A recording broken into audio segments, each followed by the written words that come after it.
noise!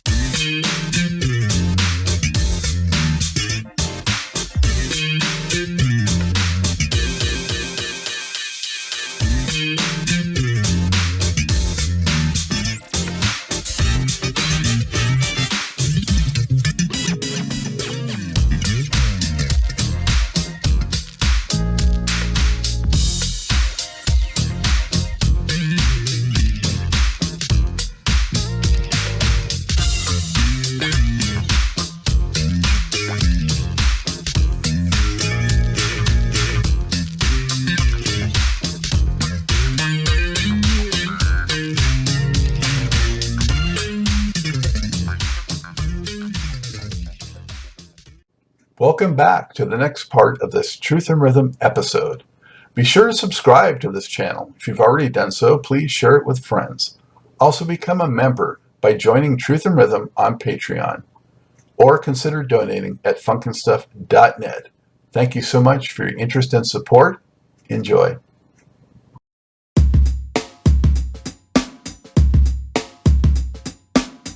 Hey, before we get started with today's show, I just want to draw your attention to new merchandise. Funkin' Stuff and Truth and Rhythm designs are in, and they look pretty darn cool.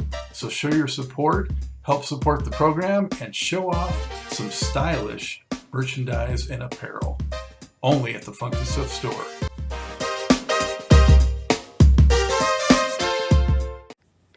I'm always bemoaning, the loss of listening and getting completely focused on recordings, and it being an uninterrupted, focused experience. It's something that's been lost for so much of society today. And it's that's just so hard to do. That's kind of what we fine-tuned, particularly when you're in a room with Lowell George and Jackson Brown and a couple of really good players. You really have to find your place in that context, and it has way more to do with critical listening than anything else. So that's more of what I teach than anything else, is critical listening. What are you hearing? What does it mean? Tell me its shape. Talk about it. Tell me that you're really paying attention to what the conversation is. Tell me what the conversation is in time. And there are a couple guys a couple producers that really do that well. I like Bon Iver. I like,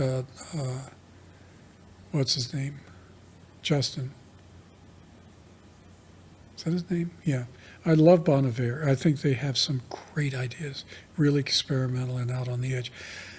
I like Billie Eilish. I think she makes great records, but they're not for everybody. And I don't know how I could possibly be a part of that. I don't know how I could work with Bon Iver and do those dark vocals. I know my limits. What about somebody like Jack White, who's, really... I know Jack. He's a good guy. We've never been in the studio together, nor would we ever be in the studio together. Well, we've been in the studio together. I don't engineer for him. But that was that changeover period where he was able to get Vance Powell for next to nothing because Vance was transitioning away from live sound. And he's actually one of the few guys who's transitioned successfully from live sound. He's a pretty good engineer. But then Jack White doesn't work with him anymore. And I think it's because Vance had his own ideas. Jack was great. Jack would bring people. He would work next door in Studio D at Blackbird, and I'd be doing something in C. And he'd bring whoever his latest rock and roll friends were. I'm trying to remember, the Vines or somebody like that. And they'd walk into my room, and he'd introduce me, and they'd kind of take two steps back because I'm the digital guy, and they're big analog guys.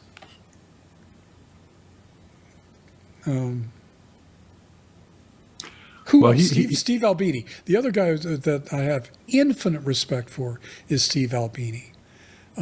First, because he's so smart, and clear about who he is and what he hears. And I like some of the records he makes.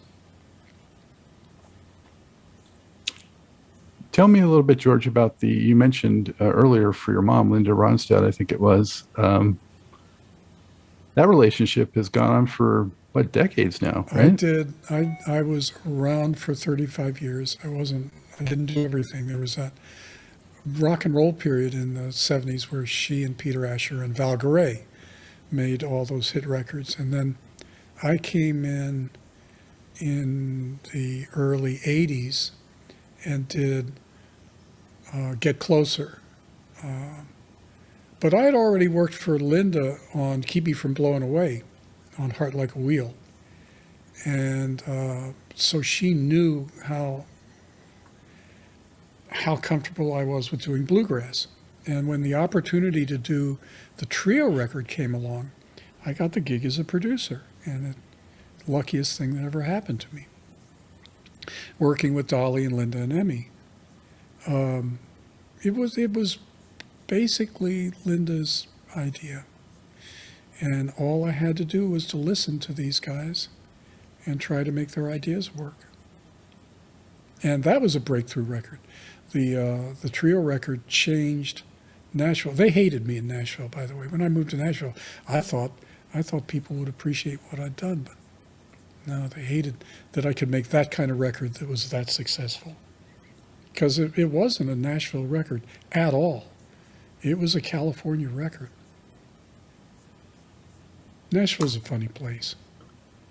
You've kind of, had to overcome sort of being out of your element a little bit in different situations. I guess when you mentioned earlier about, your background and moving around a lot and that kind of thing, it sounds like you've had to be kind of adaptable and quick on your feet.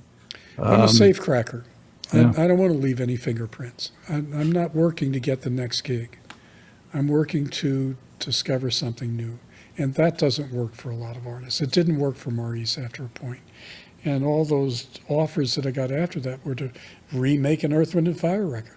It was a hit. Let's remake it. It'll be a hit for me. Me. And that's when I run away. Was it a thrill for you to hear songs you had engineered on the radio and that sort of thing? Was that? No, because the radio was shitty. What was great was listening to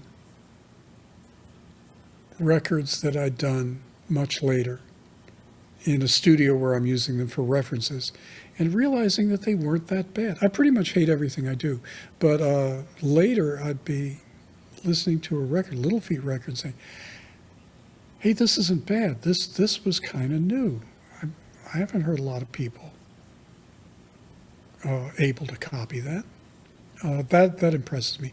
The radio quality was, after the first couple of times, it got shittier and shittier. Especially now with MP3s on the internet. It's just god awful.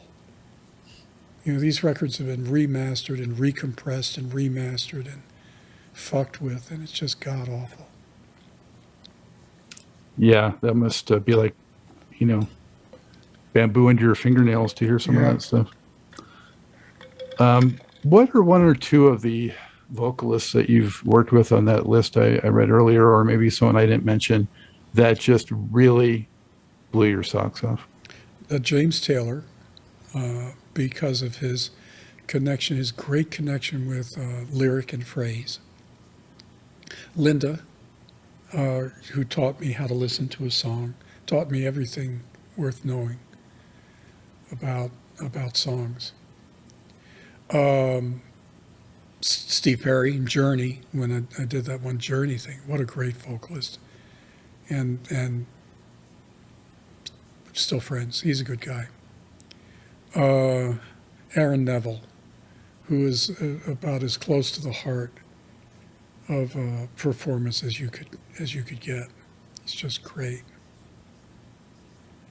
Phil Bailey has gone on to make some really great records, and in different contexts. He was always great. Would he have to do many takes, George, to get that falsetto just right? Well, I tried to get it in tune, so I was kind of the guy in the control and said, "Listen, could we just try that one more time because this is out of tune." And if challenged, I had a strobe tuner. I could point them to a strobe tuner and say, "We're not quite there yet. Try to sing this in tune. Let's see how it works." God, he was great. Phil's a great vocalist. Phil Collins, a great vocalist. There have been some other people lately. I worked with Anne Murray's daughter, Dawn Langstruth, in 2006, 2007. This record I tried to do in Blackbird Studio C. I thought we had a great record. And man, we couldn't sell it to save our lives. She is a great vocalist, a great writer, a great arranger, and a great singer. And she just couldn't survive the road. Happens. Yeah, I mean, the internet's a bit of an equalizer now. You can come across incredible talent that you might not otherwise find out about. Yeah. But, the recordings aren't always the best. So I find that the internet now depends in large part on video. That generally, if you have something that's just flashing graphics and a song, people don't spend a lot of time there. 7 seconds, if you really want to know the number, and they're somewhere else. So in the last 15 years, I've been focusing on video. I've reinvented myself as a video area creator and teacher. I direct opera and symphony orchestra and here at McGill, and have established the high bar for video quality as well. So when you first got started in that, was 4K yet a thing? No, we had shitty, not even HD. Started with a Panasonic camera, and what I would do in the studio is my assistants would set up for a take, and they'd put down their clipboard and pick up a camera and have the assistants just shoot the music, however they could do it. I had a couple of JVCs and a Panasonic, and just built it from there, and learned that if you pay attention to the music, you're light years ahead of any music television director out there. Most of them are just awful. 30 feet under the deepest point of the ocean is not a safe enough place to put most of these guys. So they would never creep out and try to direct another video. It just got awful. What drives me crazy is the hyperactivity on quick cuts when I'm trying to look at somebody who's actually playing an instrument. Absolutely. Oh, the other vocalist who was very good on video was Jennifer Warrens. I did a record that I couldn't finish, but I kind of supervised because it was done at my studio, called Famous Blue Raincoat, Songs of Leonard Cohen. And a couple cuts on that are cuts that I would refer to if you really want to know what I did. And it was the first attempt that I had done at mixing, of changing the arrangement by turning things on and off and re-editing. And the two tunes that I would point to on that record were Bird on a Wire and Famous Blue Raincoat itself. But Jennifer would get on camera and do The Singer Must Die, which is a Leonard Cohen tune. And it's just one shot. And it's like, what's her name, who sang Nothing Compares to You for Prince. Sinead O'Connor. Sinead O'Connor, who I also think is brilliant. And that one shot of her singing that song and how effective that is, that's made all the difference to how I shoot opera. I really want to capture that performance. We have a great opera director named Patrick Hansen, who's brilliant and brilliant in staging, great piano player, and gives me enough rope for me to hang myself. What was it like working with Frank Sinatra? I never worked with Frank Sinatra. I worked with Phil, so I heard all the stories about working with Frank. But we did Linda's tune just from Frank on Ednet. Frank called the part in.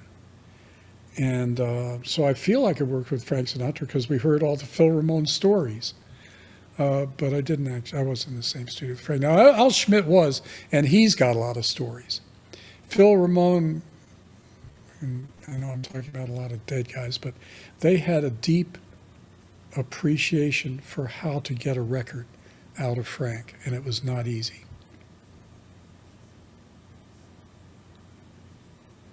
You've heard the Frank Sinatra stories where he'd show up to a session and do a run through and look around and say,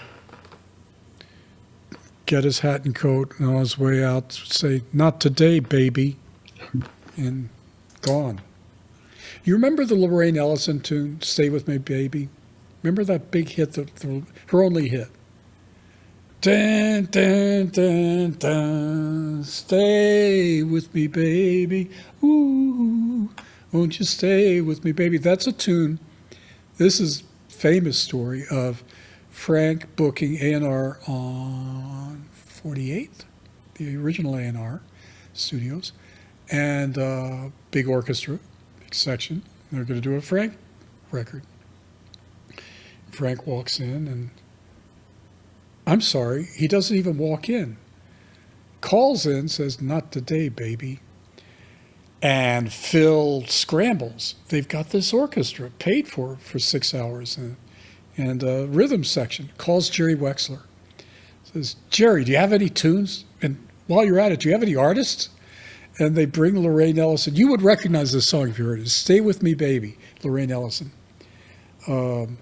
And they wrote the song on the spot and head arranged strings, horns, and band, and on Frank Sinatra's dime.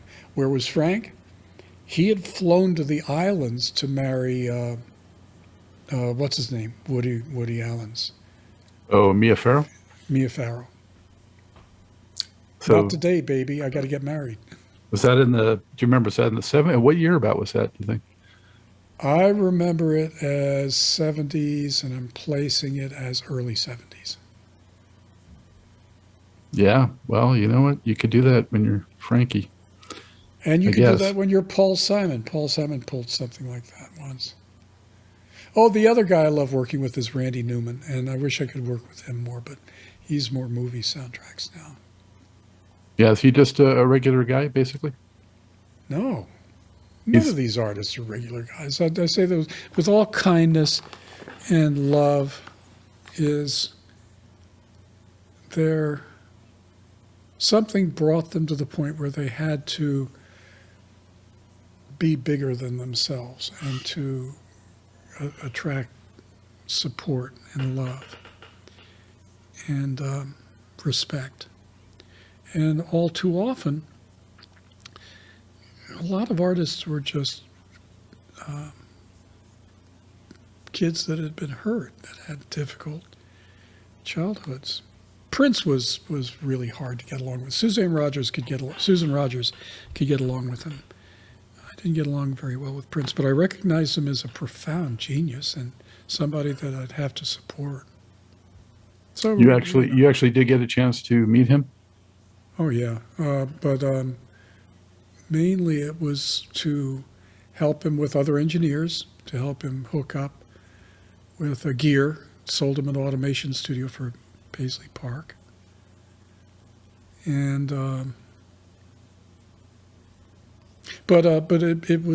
he knew exactly what he wanted, and he didn't want to hear much of what you had to say. Well, we know he's a musical genius and a performing genius and a songwriting Absolutely. genius, but do you think that he got the most out of his actual recordings in terms of the fidelity and sonics? I think he did. I think it's a unique sound, that he knew that sound in his head and in his heart. That was in his mind's ear. And he chased that sound until he heard what was in his mind's ear. And nothing would stop him.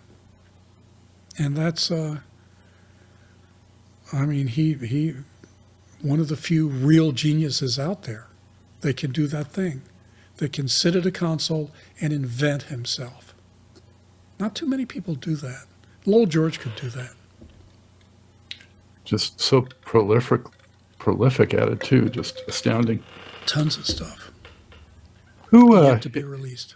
if you don't mind talking out of school just a little bit, who might be one or two of the most temperamental artists that you worked with? At a distance,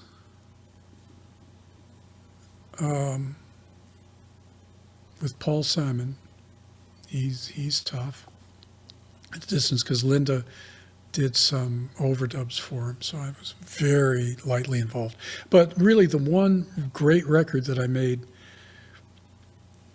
with a very temperamental artist was Lyle Lovett's Joshua Judge's Ruth, and as a producer with Billy Williams. And it was a hard record to make. I had to defend every single thing I said, everything I did. I couldn't move a fader without Lyle saying, "Why'd you do that? Why'd you do that?" I said, "Well, I'm mixing." I said, "Why?" I said, "Well, see, these words are a little low, and I already had my automation system, which was a really flexible way." And by the way, that was the progenitor of modern automation systems. Hard disk automation systems was my system. But I'd make a tiny move, and he'd of such size that he couldn't possibly have heard it. I just kind of bumped a fader, 1/10 of a dB, and he'd want to listen to it before and after a 1/10 of a dB move. He couldn't hear it. But by God, you had to defend while you were doing every little thing you did.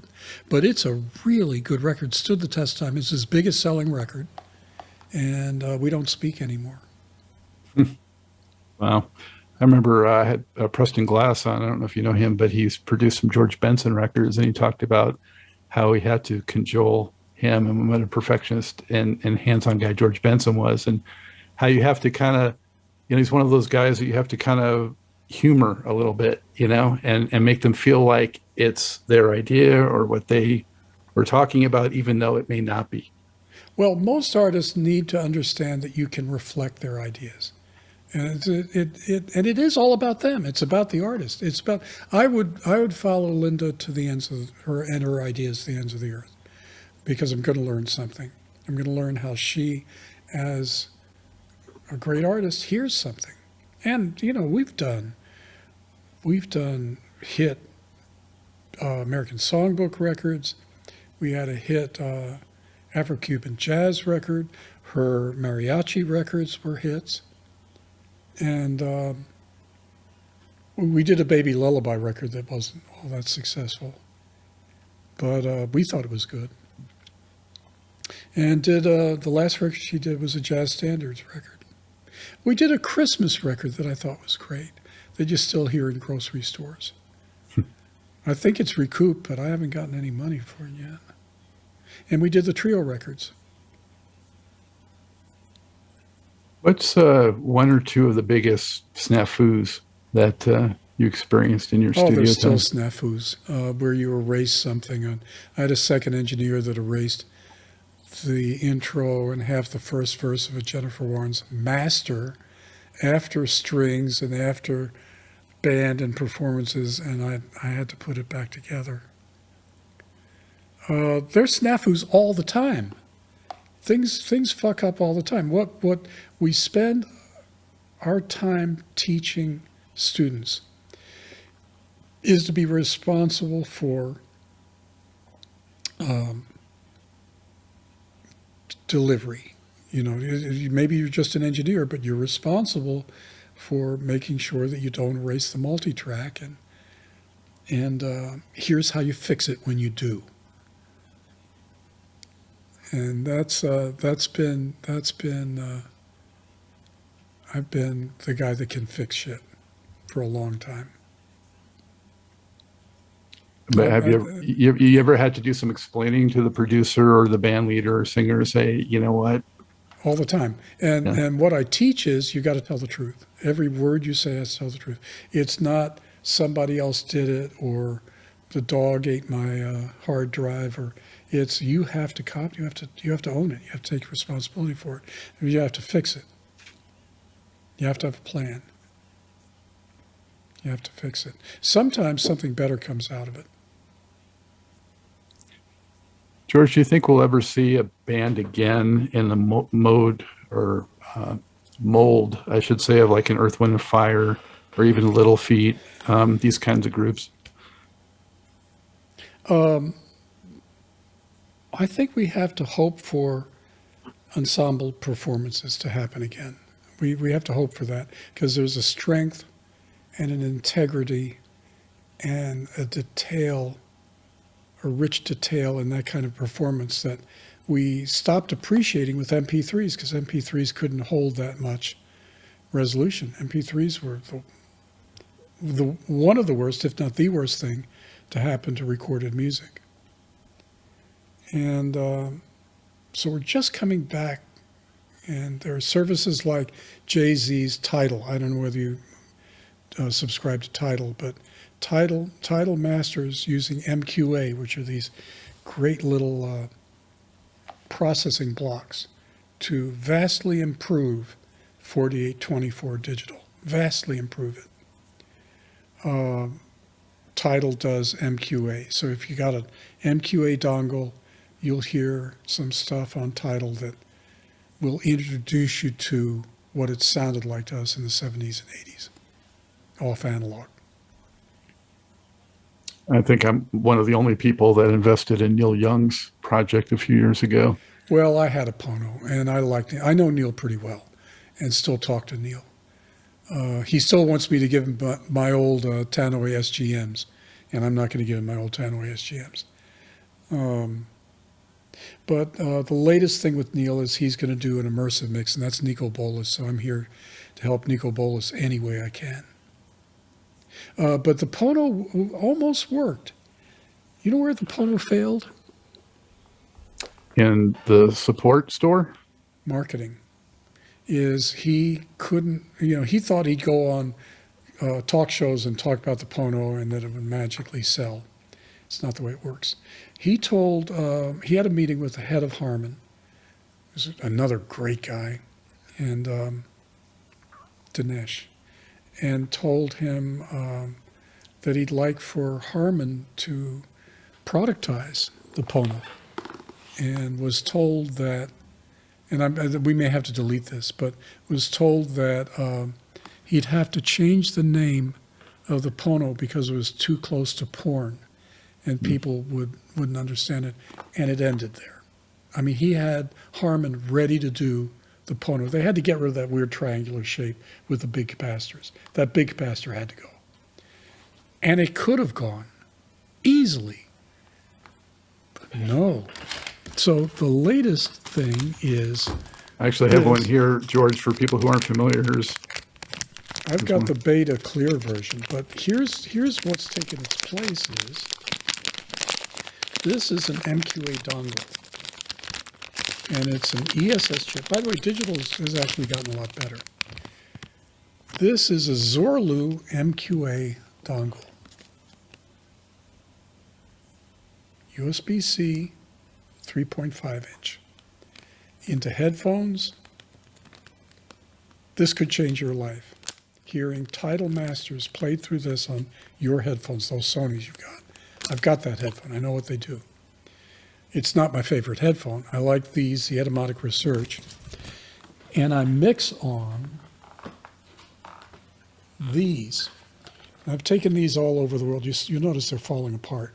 So this is where I show up in Europe, and I can mix what on manufacturer is that one? These are Audeze, A-U-D-E-Z-E. They're very expensive, but they're really good. And I can mix on them, especially if I'm listening to MQA. So you'll look up MQA and maybe you'll invest in Tidal, because as a music fan, being able to go back to at least 4824 non-MQA streaming will change your life.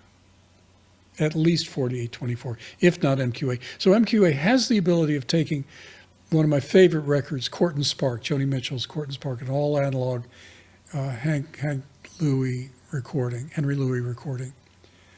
and it's analog, and sampled it at 192 and did some correction and deliver it via 4824. Deliver it. And it's an existence-defining experience. Listening to great records, jazz and otherwise, classical and otherwise, of that era on MQA. Yeah, I'm going to check that out. Like I mentioned earlier, George, I grew up with my grandfather being an audiophile, and would go over his house in Hollywood, California. He always had all the latest, the Macintosh equipment and the Denon and all the high-end stuff, incredible systems that I would bring all of those records from the 70s to his house to listen to for real. Who might be on your dream list to work with that you haven't had a chance to? Actually, I'm more interested in working with new talent. We did a memorial service the other day for one of our donors, and had a great opera soprano, Rose, singing Satie's Lakme, the duet from Satie's Lakme. And I really want to work with her. I want to work with kids. I want to teach kids. I want to work with new artists. I don't think there's anybody else that I really have to work with,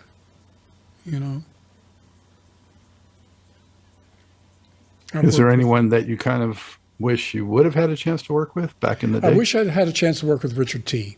And we came very close to be able to hire Richard T. And we missed it.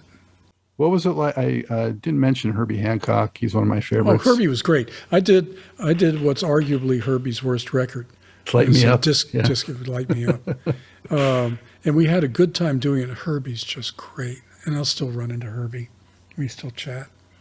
But Light Me Up was a struggle. Herbie wanted to do a disco record and to sing it.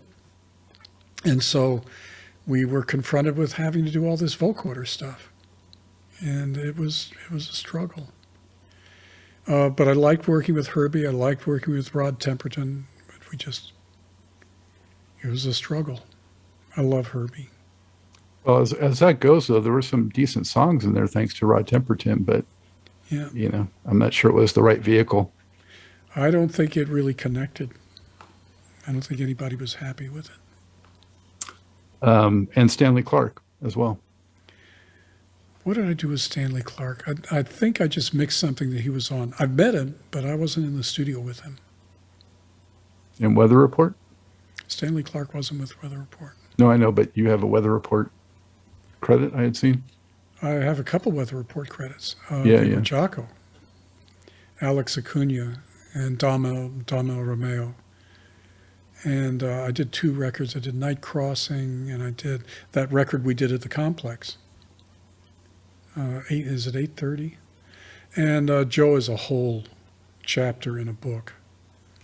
He's a madman. Give us a taste of how was he? Well, okay, so we had done this record at the Complex, and very first ATR 124, and the speed servo failed, and I had luckily printed a SMPTE track, and we're listening back to Friday night, and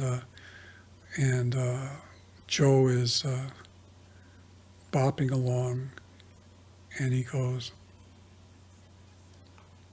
the pitch is changing, and the machine is speeding up, or the playback is speeding up. And what's happened is in the recording, it's slowed down.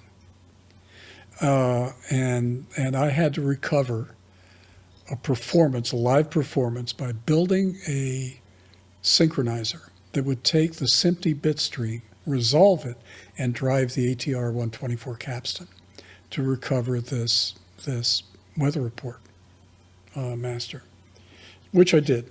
So eventually we go to mixing it, and this one thing that I mixed, I get the thing set up, the guys are listening to it, and Joe starts saying, well, where's the Oberheim? And go over the Oberheim, and cranks it way the fuck up. And then Jocko's on the other side, and then so he's cranking the bass up. So I go over to Joe and I said, no, that's too far. I turn it down, and Joe is hitting me.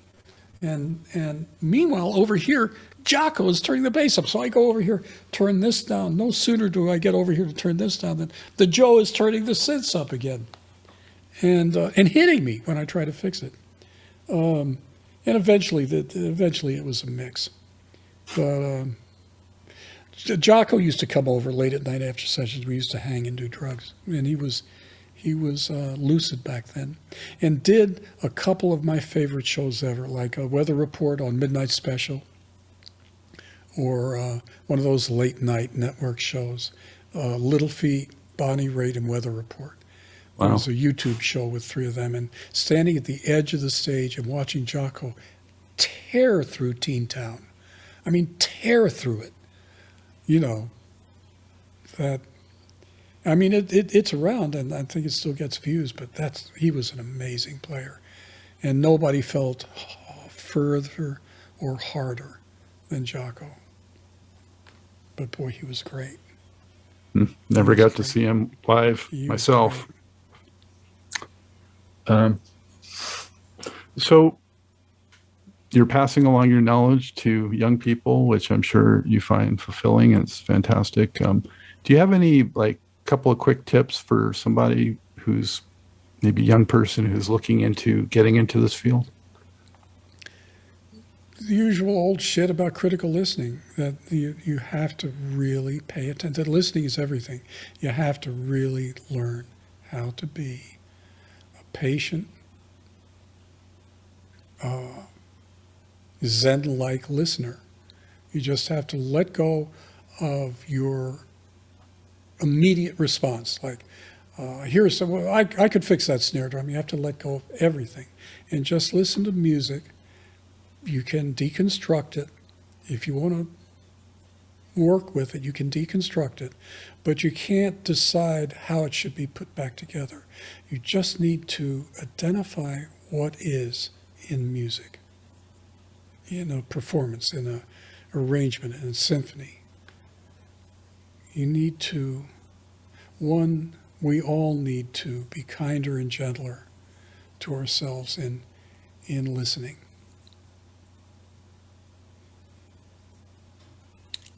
And is there one piece of work that you're the most proud of?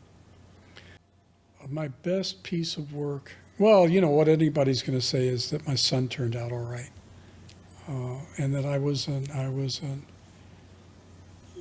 a present as a dad.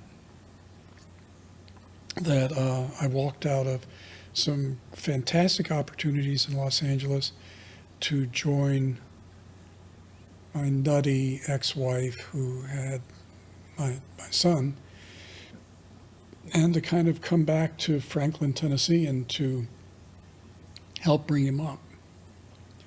And it was at a time where Nashville had no use for me whatsoever.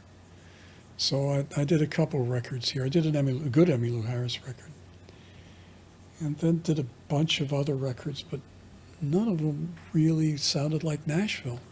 And I was already known as a guy that hated Nashville music, because I hate this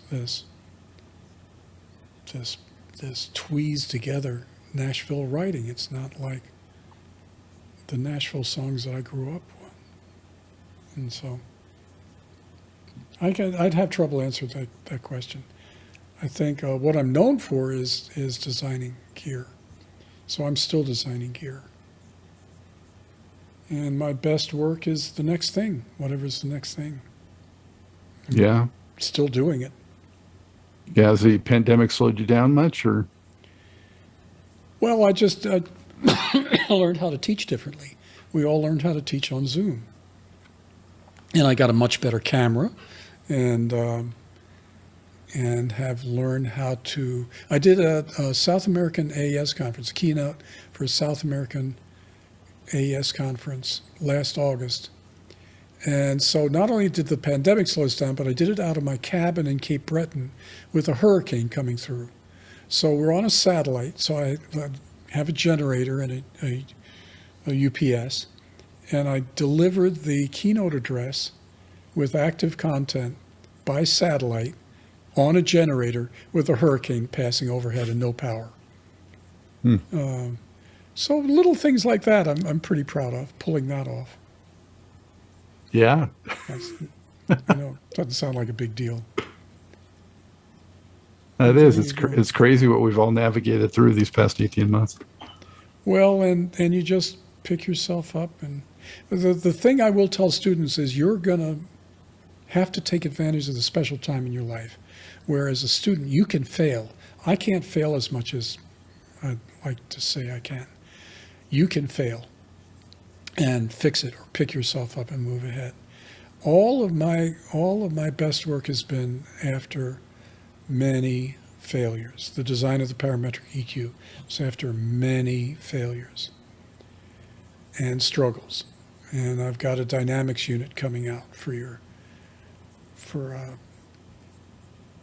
a great dynamics plugin for vocals that I've been working on for 26 years. So we'll see how that does. But I'm never really satisfied. I'm gonna try something else, and I'm gonna fail. But that's what I have to tell students: is we start a production, something goes wrong. Something always goes wrong in video production. Always count on it. Something will go dramatically wrong. We had one show, Volpone, I think an opera, and 20 minutes before the show, a puff of smoke comes out of our switcher, and the switcher is blown up. And I have to figure out how to do a 3-camera shoot with a production computer. And we pulled it off. But failures, how to handle failures is what I'm here to teach. Is there anything that you'd like to plug or share before we wind this up? Not a thing. You've been very kind, and your questions have been great and well prepared. I really do appreciate that. Thanks. And you obviously have heard some of the stuff I'm talking about. I would point you to listening to Jennifer Warren's famous Blue Raincoat. At least A Bird on a Wire. And that was done a long time ago. That was done, the Little Feat stuff, Long Distance Love, and that stuff off the last record album, and it's like 50 years ago. And it's still pretty fucking good. So, yeah, treat yourself. Go back and listen to some of the old shit. Oh, Thank yeah. you. Fantastic. Thank you, George. Take good care. Sorry it took so long, Scott. I look forward to talking to you again. Likewise. Take care. Cool, man. You too. I hope you enjoyed this episode of Truth in Rhythm. A big thank you goes out to our guest as well as to you, the viewer and listener. Also, much gratitude to Pleasure for supplying the show's funky opening and closing music. As a reminder, you can always access the complete list of linked shows by episode at funkandstuff.net. I urge you to support this program and receive the extra benefits along with that by subscribing to the Funk and Stuff channel on YouTube and sharing it with funk, R&B, and jazz lovers, joining Truth and Rhythm's membership program at Patreon, submitting a donation at funkandstuff.net, buying Everything is on the One, the First Guide to Funk book at Amazon, shopping at the Funky Things store for cool merchandise at funkandstuff.net, and linking through funkandstuff.net for all of your Amazon purchases. In addition, if you're an artist or anyone seeking proven, results-oriented professional marketing, PR, writing, or editing consultation or production, check out the media services section at funkandstuff.net. Also, I encourage you to drop me a line at scottg@funkandstuff.net. I love the feedback, suggestions, guest requests, appearance and sponsorship inquiries, and just talking about my favorite subject, groove-based music. For now, and as always, this is Scott Dr. GX Goldfine saying, keep on vibing to the rhythm of the one.